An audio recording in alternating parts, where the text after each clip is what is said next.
الرجيم والصلاة والسلام على النبي الكريم محمد بن عبد الله الأمين وعلى آله الطيبين وأصحابه الطاهرين وعلى من دعا بدعوته وحدى بحدبه إلى يوم الدين. أما بعد، فقد قال الله تبارك وتعالى في القرآن المجيد: أعوذ بالله من الشيطان الرجيم، بسم الله الرحمن الرحيم، وأن المساجد لله فلا تدعوا مع الله أحدا. وقال الله تعالى: ومن أظلم ممن منع مساجد الله أن يذكر فيها اسمه وسعى في خرابها. وقال الله تعالى: ولولا دفع الله الناس بعضهم ببعض لهدمت صوامع وبيع وصلوات ومساجد يذكر فيها اسم الله كثيرا ولينصرن الله من ينصره إن الله لقوي عزيز. صدق الله العلي العظيم وصدق رسوله النبي الأمي الكريم، ونحن على ذلك لمن الشاهدين والشاكرين، والحمد لله رب العالمين. اللهم صل على سيدنا محمد وعلى آل سيدنا محمد وبارك وسلم. اللهم صل على سيدنا محمد وعلى آل سيدنا محمد وبارك وسلم. اللهم صل على سيدنا محمد وعلى آل سيدنا محمد وبارك وسلم. بزرگان محترم، سامعین عالی وقار، ادب اور احترام کے لائق معزز حاضرین،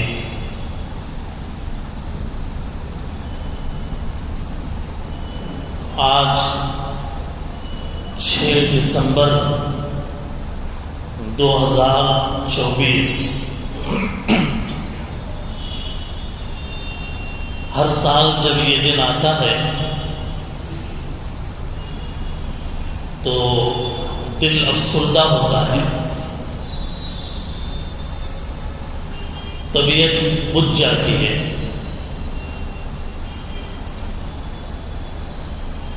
اللہ تعالیٰ کی یاد تیز ہو جاتی ہے، اپنی بے بسی، بے کسی اور عالم دنیا کے ایک بے سہارگی کا، ایک مظلومیت کا درد، ایک مظلومیت کی تکلیف دل کے اندر ابھر آتی ہے،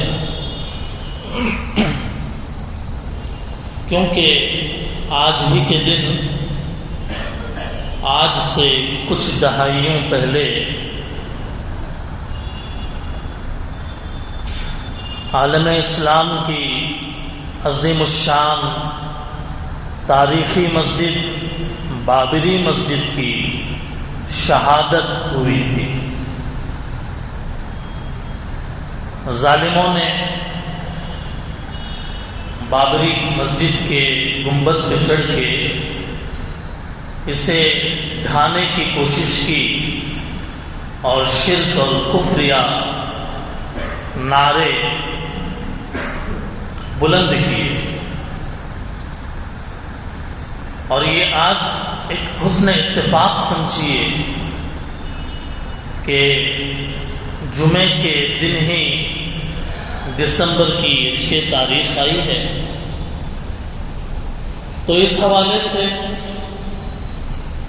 ہم نے جو تسلسل کے ساتھ ہمارا جو ایک میٹر چل رہا تھا قیامت کی علامتوں کا، اس کو بریک کر کے ہم نے آج کے زمانے کے تقاضے اور وقت کے تقاضے کو محسوس کرتے ہوئے آج کے جمعے میں جس عنوان کا انتخاب کیا ہے، مسجدوں کی حفاظت اور ہماری ذمہ داریاں۔ محترم بزرگوں، اس کو تھوڑا سا ڈیٹیل سے سمجھیے کہ مسجد کی تاریخ کیا ہے اور حیثیت کیا ہے۔ اللہ تعالیٰ نے اس دنیا کے اندر بے شمار مخلوقات کو پیدا فرمایا، ان میں انسان کو سارے مخلوقات کا سردار بنایا، سید المخلوقات اور اشرف المخلوقات بنایا۔ اور اللہ تعالیٰ نے یہ اعلان کیا کہ تمہارے خدمت کے لیے، انسان کی خدمت کے لیے میں یہ زمین کی چیزوں کو، کائنات کی چیزوں کو بسا رہا ہوں۔ چاند اور سورج کو اللہ تعالیٰ نے انسان کی خدمت کے لیے بنایا ہے۔ سورج روزانہ انسان کے لیے اس کی خدمت کرتے ہوئے روزانہ ڈیوٹی دیتا ہے، وقت پر نکلتا ہے اپنے وقت پر ڈوب جاتا ہے۔ دن اور رات انسان کی خدمت کے لیے ہے۔ دن کی اگر روشنی نہ ہوتی تو انسان کاروبار نہیں کر سکتا، رات کا اندھیرا اور سناٹا نہ ہوتا تو انسان آرام نہیں کر سکتا۔ یہ آکسیجن، یہ دریا، یہ آسمان اور یہ سمندر، یہ بادلیں اور یہ برسات، یہ گرمی، یہ سردی، ہر چیز انسان کے فائدے کے لیے اور انسان کی خدمت کے لیے اللہ نے بنایا ہے۔ جانوروں کو بھی اللہ نے انسان کی خدمت کے لیے بنایا۔ غرضے کے ہر چیز انسان کے لیے پیدا کی گئی، اور اللہ نے دوسرا اعلان یہ کیا کہ اے انسانوں، میں نے ہر چیز کو تمہارے لیے اور تم کو میری عبادت کے لیے پیدا کیا۔ انسان یوں بیکار میں پیدا نہیں کیا گیا، بلکہ اللہ کی عبادت اور بندگی کے لیے اللہ تعالیٰ نے انسان کو بنایا ہے۔ قرآن کریم میں سورہ زاریات میں پارے 27 کے دوسرے رکوع میں اللہ فرماتے ہیں، میں نے جنات کو اور انسانوں کو اپنی عبادت کے لیے پیدا کیا۔ انسان اگر اپنی زندگی اللہ کے حکموں کے مطابق گزار رہا ہے تو وہ گویا عبادت کر رہا ہے، اللہ کی عبادت کر رہا ہے۔ جیسے نماز کے اندر آدمی کھڑا ہوتا ہے، نماز میں جب کھڑا ہوتا ہے تو اس کے سر کے بال سے پیر کے ناخن تک ہر عضو، جسم کا ہر پارٹ اللہ کی عبادت میں لگا ہوا ہے۔ نظریں وہاں کہ جہاں اللہ نے دیکھنے کا حکم دیا، زبان سے وہ بول کہ جو اللہ نے بولنے کا حکم دیا، ہاتھ وہاں باندھتا ہے جیسے ایک مجرم کھڑا ہوتا ہے، ایک عاجزی کرنے والا بندہ کھڑا ہوتا ہے ہاتھ باندھ کر، ویسے نماز کے اندر کھڑا ہوتا ہے، رکوع کرتا ہے، اللہ کے آگے جھکتا ہے، سجدہ کرتا ہے، تو گویا اپنے پورے وجود کو اللہ کی عبادت میں لگایا ہوا ہے۔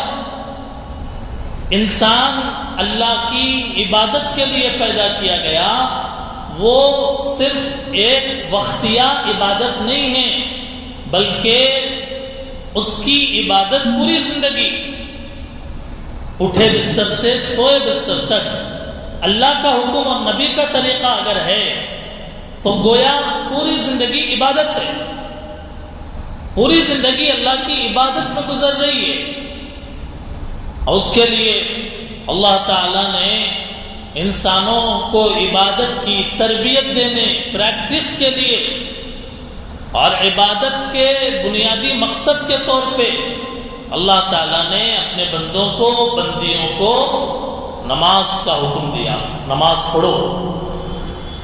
قرآن کریم میں ایک دو جگہ نہیں بلکہ صراحتاً اگر دیکھا جائے 95 مقامات پر قرآن میں اللہ نے اپنے بندوں سے کہا کہ تم لوگ نماز ادا کرو، نماز پڑھو، اقیم الصلاۃ، نماز قائم کرو۔ یہ نماز ایمان کے بعد، توحید کے بعد سب سے بڑا اسلام کا رکن ہے نماز، اور اس نماز کی ادائیگی کے لیے اللہ نے فرمایا کہ دن کی 5 وقت کی نمازیں تمہیں ہر جگہ پڑھنے کی اجازت نہیں ہے، بلکہ ایک خاص جگہ پر آ کر، ایک خاص مقام پر آ کر تم نماز ادا کرو۔ گزشتہ امتوں میں بھی یہ حکم تھا، گزشتہ امتوں میں جب عبادت کا وقت ہوتا تو عبادت کے ایک خاص جگہ فکس ہوتی، وہیں جا کر عبادت کرنا ہے۔ اس امت کے لیے کہا گیا کہ پوری زمین میں تم جہاں چاہے وہاں پاک جگہ دیکھ کر تم نماز پڑھنا چاہو تو پڑھ سکتے ہو، لیکن فرض نماز کی ادائیگی عام حالات میں تمہیں مسجد کے اندر ادا کرنے کا حکم دیا اور مکلف بنایا اللہ تعالیٰ نے۔ مسجد کے اندر نماز پڑھنے کا اللہ تعالیٰ نے حکم دیا تاکہ انسان کو اپنی زندگی کے مقصد عبادت کی تربیت دی جا سکے۔ اگر کوئی آدمی نمازی ہے تو اس کی زندگی اللہ کے حکم کے مطابق وہ گزارنے کی کوشش کرے گا۔ اللہ کا جب ڈر ہے دل میں، 5 وقت کی نماز پڑھ رہا ہے، تو اپنی زندگی کے جو دوسرا حصہ ہے، مسجد کے باہر کی جو گھریلو زندگی، مارکیٹ کی زندگی، دکان کی زندگی، اس کے اندر بھی کوشش کرے گا کہ میں اللہ کے حکم کے آگے اپنا ماتھا ٹیک دوں۔ جس طرح میں نماز میں اللہ کے آگے جھکتا ہوں، جس طرح میں نماز میں اللہ کے آگے سجدہ کرتا ہوں، اپنی پیشانی رگڑتا ہوں، زندگی کے دوسرے حصے میں بھی، روزمرہ کی زندگی میں بھی میں اللہ کے سامنے عبادت کرنے والا بنوں، اللہ کا حکم پورا کرنے والا بنوں۔ دوسری بات یہ ہے کہ پوری زمین کا مالک تنہا اونر اگر کوئی ہے تو اللہ کے ساتھ ہے۔ پوری زمین، مشرق مغرب، ایک ملک، ایک کنٹری نہیں، بلکہ پوری روئے زمین کا اگر کوئی مالک ہے وہ تنہا اللہ ہے۔ اللہ نے ٹیمپروری، عارضی طور پہ کسی انسان کو کچھ زمین دے دیا، کسی کو کچھ جائیداد دے دیا، کسی کو کچھ دے دیا، اور مر جاتا ہے، سب کچھ چھوڑ کے چلا جاتا ہے، نسلیں آتی ہیں جاتی ہیں، جب قیامت آئے گی پوری زمین ویسی پڑی رہ جائے گی۔ اللہ کہیں گے زمین پہلے بھی میری تھی، اب بھی میری، درمیان میں تم آ کے گئے، ایک ٹیمپروری ملکیت دی ہے تم کو اللہ نے۔ جب کسی کو کوئی زمین ملے اس میں اس کو اختیار ہے، اس میں گھر بنائے، دکان بنائے، گودام بنائے، اس کے اندر وہ بیت الخلا بنائے، اس کے اندر وہ شادی خانہ بنائے، قبرستان بنائے۔ زمین ٹیمپروری تم کو جب دی گئی تو تم کچھ بھی اس میں بنا سکتے ہو، لیکن اللہ نے کہا کہ جب تم اس دی ہوئی زمین کو اللہ کے گھر کے لیے وقف کر دو گے، مسجد کے لیے، ایک مرتبہ اگر کوئی زمین مسجد کے لیے دے دی گئی، اب اس کے بعد خود دینے والا بھی اس کے اندر اس کو بیچنا چاہے نہیں بیچ سکتا۔ ایک مرتبہ دے دیا، ہو گئی بات۔ ایسا ہوتا ہے، بے دین ہے، والد صاحب جی 1 ایکڑ بڑی مسجد بنانے کے لیے دے دیے، اور والد صاحب کا انتقال ہو گیا، بعد میں بچے آئے، بولے کہ 1 ایکڑ زمین ہمارے والد کی ہے، اس کے اندر اتنی زمین تو مسجد کے لیے ہم دے رہے ہیں، باقی کی زمین ہم بھائیوں میں بانٹ لیں گے۔ اختیار نہیں ہے اس کا۔ جب باپ نے ایک مرتبہ اعلان کر دیا کہ پوری زمین میں وقف کر رہا ہوں، اللہ کے گھر کے لیے میں دے رہا ہوں، تو اب اس کے بعد بیٹے پوتے نواسے آ کر اگر اس میں ایک بالش زمین بھی اگر لینا چاہیں، شریعت کہتی ہے ان کو اس کا حق نہیں۔ وہ زمین دینے والا جب دے دیا، دے دینے کے بعد مسجد کے لیے وقف کرنے کے بعد وہ کسی کو بیچ نہیں سکتا، وہ کسی کو گفٹ میں نہیں دے سکتا، مسجد کے علاوہ کسی اور کام میں وہ اس زمین کو نہیں لا سکتا۔ یہ شریعت کا اصول ہے۔ چنانچہ اللہ تعالیٰ نے پوری زمین میں کچھ زمین کے حصوں کے بارے میں خود ہی اعلان کر دیا۔ کعبۃ اللہ، مسجد حرام، مسجد نبوی، مسجد اقصی، یہ اللہ کے گھر کے لیے خاص ہے۔ اس کے علاوہ جتنی زمین ہے، اگر تم اللہ کے گھر کے لیے الاٹ کرو گے تو وہ مسجد کے لیے شمار ہوگی، ورنہ وہ مسجد کے لیے شمار نہیں ہوگی۔ تم کو اختیار ہے، لیکن جب ایک مرتبہ دے دیے، اب وہ قیامت تک، نسلوں تک نہیں، قیامت تک وہ جگہ مسجد کے ساتھ خاص ہوگی۔ قرآن کریم میں مسجد کا جو ذکر ہے صراحتاً 28 مقامات پر، 28 مقامات پر مسجد کا ذکر آیا ہے۔ مسجد کا اصل معنی کیا ہے؟ مسجد کا ڈکشنری میں، عربی ڈکشنری میں مسجد کا معنی سجدہ کرنے کی جگہ۔ مسجد کے معنی سجدہ کرنے کی جگہ۔ چنانچہ کیونکہ نماز میں سجدہ نماز کا بنیادی رکن ہے، اسی لیے مسجد کو سجدہ کرنے کی جگہ کے ساتھ خاص کیا گیا۔ چنانچہ مسئلہ یہ ہے کہ مسجد جب ایک جگہ مسجد کے لیے طے ہو گئی اور وقف ہو گئی، اب اس کو بدلا بھی نہیں جا سکتا، منتقل بھی نہیں کیا جا سکتا۔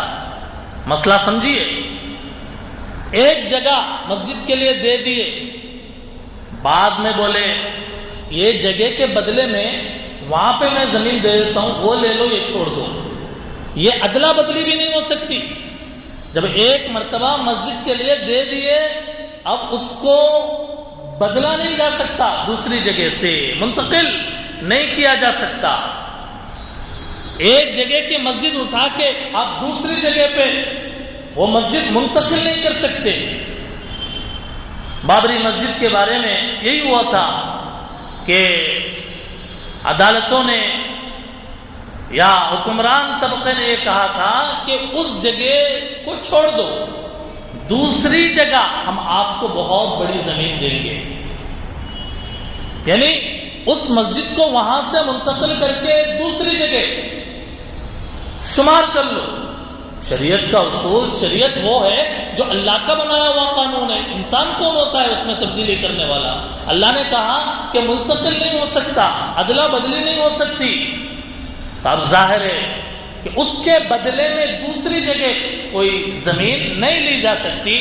اسی لیے مسلم پرسنل لا بورڈ نے بھی کہا کہ دوسری جگہ 25 کلومیٹر دور پہ جو زمین دی جا رہی تھی وہ قابل قبول نہیں ہے، اس لیے کہ مسجد کی منتقلی ممکن نہیں ہے۔ اب ظاہر ہے کہ جب اللہ تعالیٰ نے زمین اللہ کی اور انسانوں کو جو دی ہے وہ عارضی طور پر دی ہے، اور جو جگہ مسجد کے لیے خاص ہو جائے وہ قیامت تک اللہ کا گھر ہوتا ہے۔ اب اس کی حفاظت کی ذمہ داری اللہ نے اپنے بندوں کو، جنہیں اللہ نے اپنا خلیفہ بنایا، اپنا نائب بنایا، ان کو دی، مسلمانوں کو دی، کلمے پڑھنے والوں کو دی کہ مسجدوں کی تم حفاظت کرو۔ مسجدوں کی حفاظت کے تعلق سے تمہاری کچھ ذمہ داریاں ہیں، اس کو پورا کرو۔ اسلام کا ایک اور اصول سمجھیے، کوئی زمین اگر کسی دوسرے کی ملکیت ہے، اس کا مالک کوئی اور ہے، ہم اس جگہ کو مسجد نہیں بنا سکتے، ہم اس جگہ کو دوسرے کی پراپرٹی میں ہم مسجد کی تعمیر نہیں کر سکتے۔ یہ شریعت کا بنیادی اصول ہے۔ چنانچہ اگر کوئی آدمی کسی سے کوئی زمین ہڑپ لیا، غصب کر لیا، چھین لیا، اس کے اندر اگر نماز پڑھ رہا، چھینی ہوئی زمین میں اگر نماز پڑھ رہا ہے، شریعت کا مسئلہ یہ ہے کہ اس کی نماز اس زمین میں، چھینی ہوئی زمین میں قبول نہیں ہوتی۔ دوسرے کی زمین ہے، چھینا ہے، اور اس میں مصلی بچھا کر نماز پڑھ رہا ہے، شریعت کا مسئلہ یہ ہے کہ تمہاری وہ نماز لا تقبل، قبول نہیں کی جائے گی۔ آپ اندازہ لگائیے کہ جب شریعت کا یہ مسئلہ ہے کہ دوسرے کی پراپرٹی میں مسجد بنانا ہے ہی نہیں، تو پھر ایسی شریعت یہ کیسے حکم دے سکتی ہے کہ اپنے غیر مسلموں کے مندروں کو، چرچوں کو، کنیساؤں کو گرا کر وہاں پہ تم مسجد بناؤ؟ کیا شریعت اس کا حکم دے سکتی ہے؟ ہرگز نہیں۔ الٹا غزوہ خیبر میں جب خیبر فتح ہو گیا، اللہ کے نبی علیہ السلام نے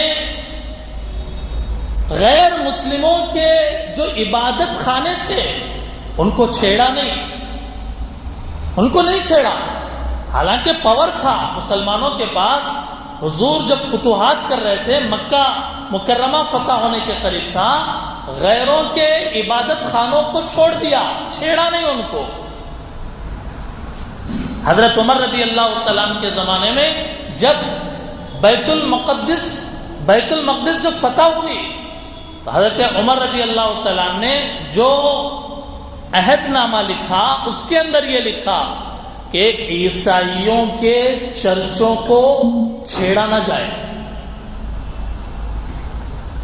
مسلمان جب پاور میں تھے 1400 سال پہلے، جب اسلام کی طوطی بولتی تھی، اور عمر فاروق جیسا انسان ہے، چاہتے تو سارے غیروں کے بت خانوں کو گرا سکتے تھے، لیکن یہ اسلام کے اصول کے خلاف ہے کہ غیروں کے عبادت کی جگہوں کو گرایا جائے، مسمار کیا جائے، اس سے منع کیا گیا ہے۔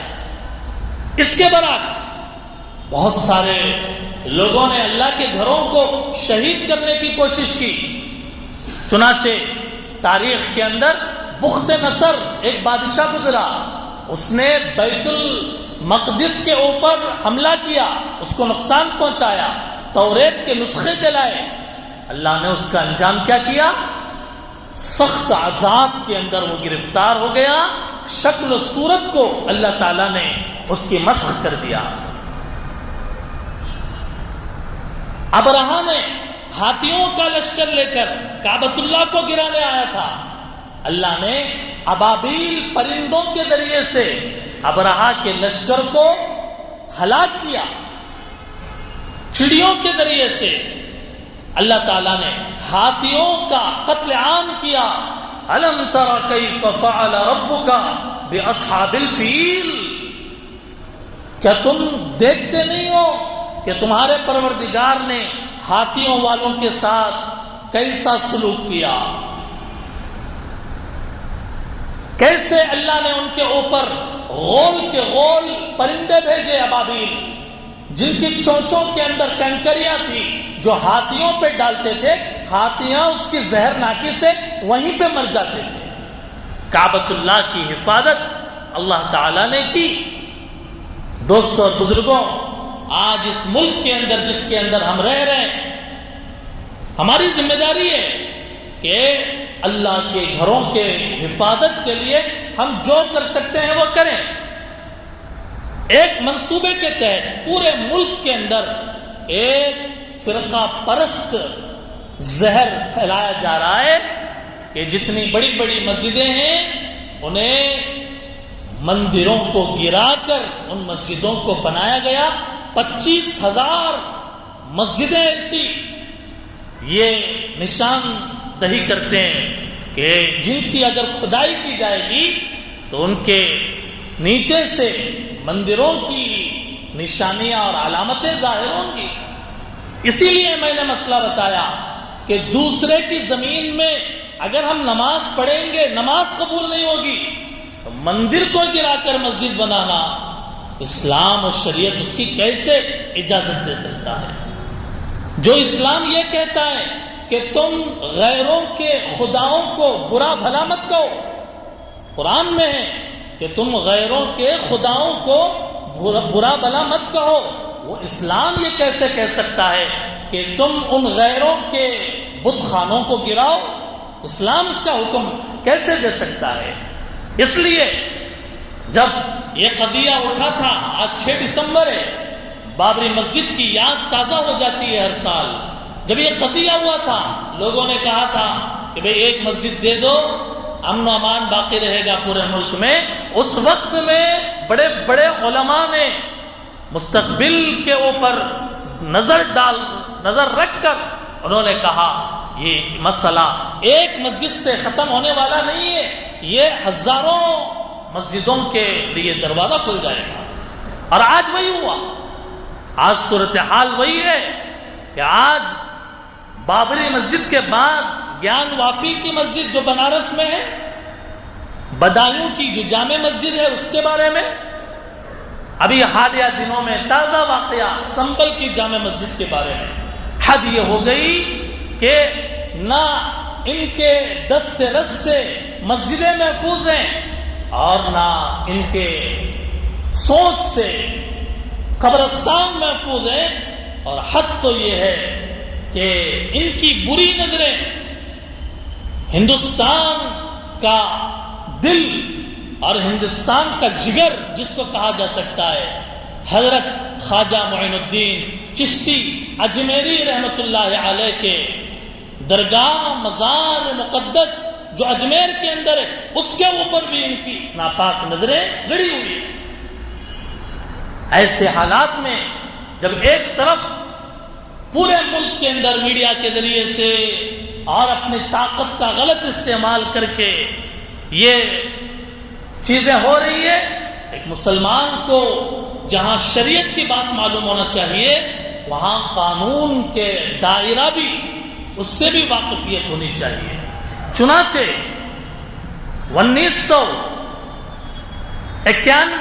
1991 میں ایک قانون پاس ہوا تھا جس کے روح سے 1991 میں ایک قانون، ایک لا یہ بنا تھا کہ 1947 15 اگست کو، اس دن 15 اگست 1947 کو جو ہر مذہب کے، خواہ وہ چرچ ہو، خواہ مندر ہو، خواہ مسجد ہو، جو جس حال میں ہے اس کو اسی حال میں چھوڑا جائے گا، اس کو چھیڑا نہیں جائے گا۔ 15 اگست 1947 کے دن جو جس حالت میں ہے، مسجد ہے، مندر ہے، کوئی بھی کسی بھی مذہب والے کا عبادت کی جگہ، اس کو اسی حالت میں چھوڑا جائے گا اس کو تبدیل نہیں کیا جا سکتا۔ اس وقت کے وزیر داخلہ نے لوک سبھا میں تقریر کرتے ہوئے کہا، اس قانون پہ جب عمل ہوگا پورے ملک کے اندر امن ہوگا، امان ہوگا، شانتی ہوگی، اور پورے ملک کے لوگوں کے درمیان میں ایک اتحاد ہوگا اور ایک اتفاق ہوگا۔ اسی قانون 1991 کے قانون کے سیکشن 3 میں یہ بات ہے کہ تمام مذہبی مقامات کو اسی حالت میں محفوظ رکھا جائے گا جیسا کہ 15 اگست 1947 کو تھے۔ لیکن اس وقت عجیب و غریب صورتحال ہے، ہزاروں سال سے اور صدیوں سے جو جگہ مسجد کے طور پر شمار ہوتی ہوئی آ رہی ہے، آج ان مسجدوں کے اوپر نشان لگائے دشمن حملہ کرنے کے لیے تیار ہے۔ غرور کس بات کا؟ طاقت کا غرور، حکومت کا غرور، پاور کا غرور۔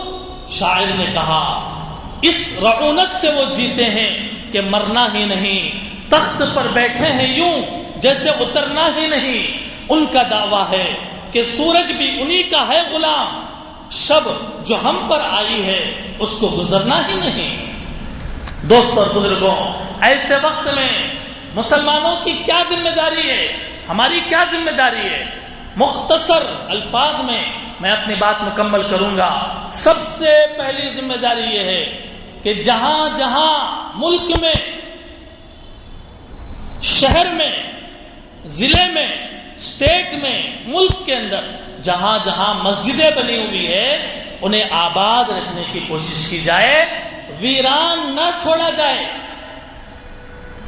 آج مسلمان مسجد کو آ کر نماز نہیں پڑھتے، دشمن حملہ نہیں کریں گے تو کیا کریں گے؟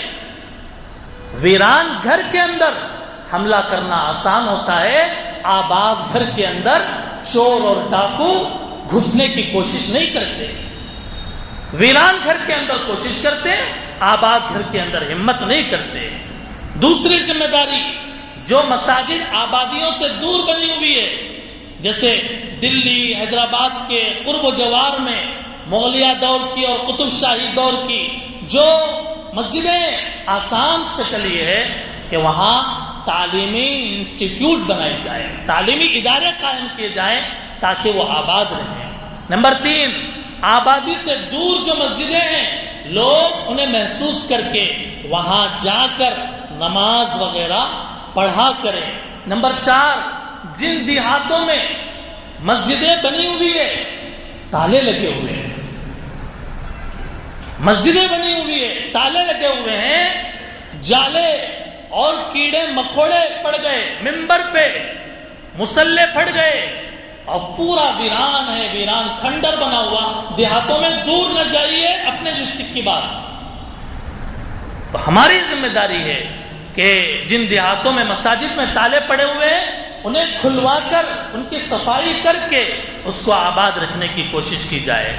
5ویں ذمہ داری یہ ہے کہ جہاں آبادی ہے، مسلمان رہتے ہیں لیکن وہاں مسجد نہیں ہے، 80 مکان 100 مکان ہے لیکن وہاں مسجد نہیں ہے، اور مسلمان چرچوں میں، مسلمان غیروں کے بتقدوں میں جا کے عبادتوں میں مرتد ہو رہے ہیں، ایسی جگہ مسجد کے تعمیر کرنے کی فکر کی جائے۔ اور جہاں مسجدیں بنی ہوئی ہے لیکن وہ آباد نہیں ہے، کیوں؟ امام نہیں ہے وہاں، مؤذن نہیں ہے وہاں۔ کیوں امام نہیں ہے، کیوں مؤذن نہیں ہے؟ گاؤں والے امام کی تنخواہ نہیں دے سکتے، مؤذن کی تنخواہ نہیں دے سکتے، اور ان کو بھی انٹرسٹ نہیں ہے نماز پڑھنے کے لیے۔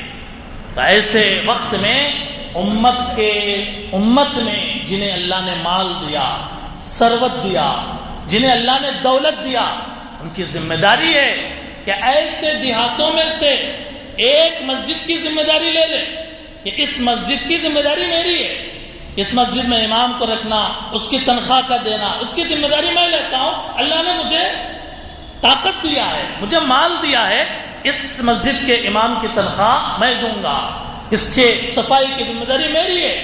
خود تحقیق کریں، اور خود جائیں دیہاتوں کا وزٹ کریں ایسی مسجدوں کو کہ ایک ذمہ داری قبول کر لیں۔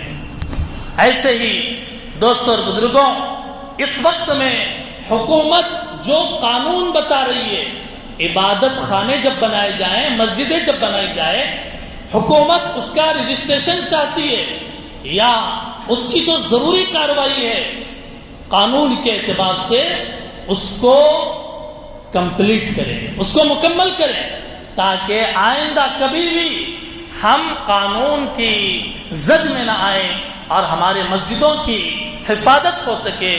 یہ چند گزارشات ہیں، اگر ان پر عمل کیا جائے گا تو انشاءاللہ مسجدیں آباد اور محفوظ رہیں گی۔ اسی لیے ان مسجدوں کی حفاظت کی ذمہ داری اب ہم کو کرنا ہے۔ ہم اپنے محلے کی مسجد سے اپنا دماغ کو دوڑا کر پورے ڈسٹرکٹ اور اسٹیٹ لیول پہ ایک اللہ کے بندے ہونے کے ناطے یہ عزم کریں اور یہ فیصلہ کریں کہ ہم اللہ کے گھر کو ویران نہیں کریں گے، اللہ کے گھروں کو آباد کریں گے۔ اب ان مسجدوں کی حفاظت کرنا ہماری ذمہ داری ہے۔ اب ابابیل کا لشکر آنے والا نہیں ہے، اللہ نے اس کی ذمہ داری ہمارے حوالے کی ہے۔ دعا فرمائے کہ اللہ تعالی ہمیں اچھا جذبہ نصیب فرمائے اور خدمت کی توفیق عطا فرمائے۔ وآخر دعوانا ان الحمد للہ رب العالمین۔